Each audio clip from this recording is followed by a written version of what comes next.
ഇപ്പോൾ മേപ്പാടി ഹെൽത്ത് സെന്ററിൽ നിന്നും മുഹമ്മദ് ഷഹീദ് ചേരുന്നു. ഷഹീദ്, മേപ്പാടി ഹെൽത്ത് സെന്ററിൽ നിരവധി പേരെ കൊണ്ടുവന്നിട്ടുള്ള ഒരു ഇടമാണ്. ഇന്നത്തെ ദിവസം എങ്ങനെയാണ് ഹെൽത്ത് സെന്ററിൽ നിന്നും ഏറ്റവും പുതുതായി നൽകാൻ കഴിയുന്ന വിവരങ്ങൾ?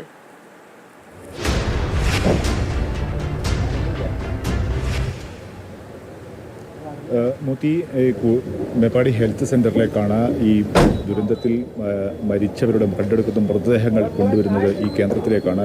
ഇന്നലെയൊക്കെ നിരവധി മൃതദേഹങ്ങൾ ആംബുലൻസ് ഇങ്ങോട്ട് എത്തിച്ചിരുന്നു. ഇന്ന് രക്ഷാപ്രവർത്തനം പല മേഖലകളിലായി ഈ ചൂരൽമലയിലും മുണ്ടക്കയിലും പോത്തുകലിലൊക്കെ തുടരുകയാണ്. ഈ പ്രധാനമായും ഈ ചൂരൽമലയിലും മുണ്ടക്കയിലും പുതുതായി കണ്ടെടുക്കുന്ന മൃതദേഹങ്ങളാണ് ഇവിടേക്ക് കുടുംബാരോഗ്യ കേന്ദ്രത്തിലേക്ക് എത്തിക്കുന്നത്. രക്ഷാപ്രവർത്തകരും അതിലെ സന്നദ്ധ സംഘടനാ പ്രവർത്തകരും ആരോഗ്യ പ്രവർത്തകരും എല്ലാം ഇവിടെയുണ്ട്. ഇവിടെ പോസ്റ്റ്മോർട്ടത്തിന് ശേഷം തൊട്ടടുത്ത് അവിടെ ബോഡി അടുത്ത ബന്ധുക്കൾക്ക് വന്ന് തിരിച്ചറിയാൻ ഉള്ള ഒരു സൗകര്യം ഒരുക്കിയിട്ടുണ്ട്.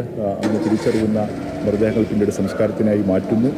അല്ലാതെ തിരിച്ചറിയാത്തവ പിന്നീട് തൊട്ടടുത്തുള്ള മറ്റൊരു കേന്ദ്രത്തിലേക്ക് മാറ്റുകയാണ് ചെയ്യുന്നത്. ഏകദേശം 240ഓളം പേരെ ഇനിയും കണ്ടെടുക്കാനുണ്ട്, അല്ലെങ്കിൽ അവരെ കാണാതായിട്ടുണ്ട്. മിസ്സിംഗ് കേസുകളുണ്ട്. അതുകൊണ്ട് തന്നെ മരണനിരക്കിൻ്റെ കാര്യത്തിൽ നമുക്ക് ഇപ്പോൾ അനിശ്ചിതത്വമാണ് ഉള്ളത് എന്നുള്ളത് പറയാതെ വയ്യ. കാരണം 271ഓളം ഇല്ലാതിലധികം ഈ മരണമാണ് ഇപ്പോൾ നിലവിൽ റിപ്പോർട്ട് ചെയ്തിട്ടുള്ളത്. അതേസമയം 240ഓളം പേരെ ഇനിയും കണ്ടെടുക്കാനുണ്ട്, മിസ്സിംഗ് ആയിട്ടുണ്ട് എന്നുകൂടി പറയുമ്പോൾ അത് വലിയ ദുരന്തത്തിൻ്റെ ആഘാതം എത്രത്തോളം വലുതാണ് എന്ന് നമുക്ക് മനസ്സിലാക്കാൻ സാധിക്കും. ആ മൃതദേഹങ്ങൾ അത് ഏതെങ്കിലും സ്ഥലത്ത് ജീവനോടെ ഉണ്ടായിരിക്കുമോ എന്ന് നമുക്ക് ആഗ്രഹിക്കാമെന്ന് മാത്രമേ ഈ ഘട്ടത്തിൽ പറയാൻ കഴിയുകയുള്ളൂ.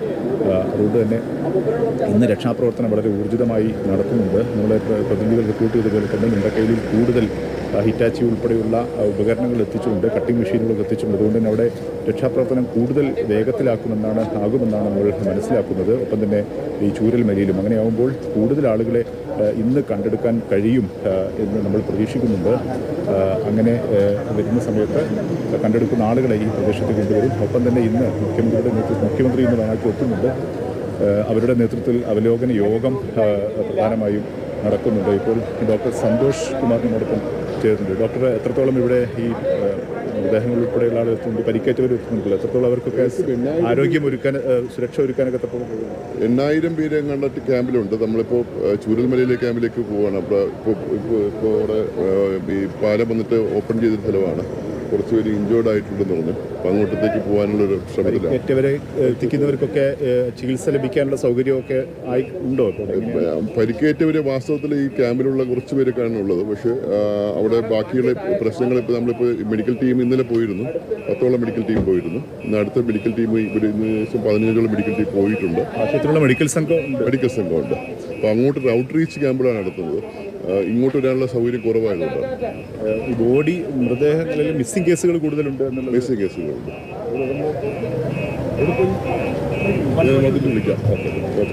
മോത്തി, ഡോക്ടർ സുരേഷ് കുമാർ, അദ്ദേഹം ഈ ദുരന്ത മേഖല അല്ലെങ്കിൽ അങ്ങനെ അടിയന്തര ആരോഗ്യ പരിരക്ഷ ആവശ്യമുള്ള, ശ്രദ്ധ ആവശ്യമുള്ള കേന്ദ്രത്തിൽ നിരന്തരം ഇടപെട്ട് സാന്നിധ്യമായി സഹായത്തിനായി ഉണ്ടാകുന്ന വ്യക്തിയാണ്. തിരുവനന്തപുരം മെഡിക്കൽ കോളേജിലെ ഡെപ്യൂട്ടി ഡയറക്ടർ സൂപ്രണ്ട് കൂടിയാണ് അദ്ദേഹം ഇപ്പോൾ ഇവിടെയുണ്ട്. ആരോഗ്യ പ്രവർത്തനങ്ങൾക്കൊക്കെ.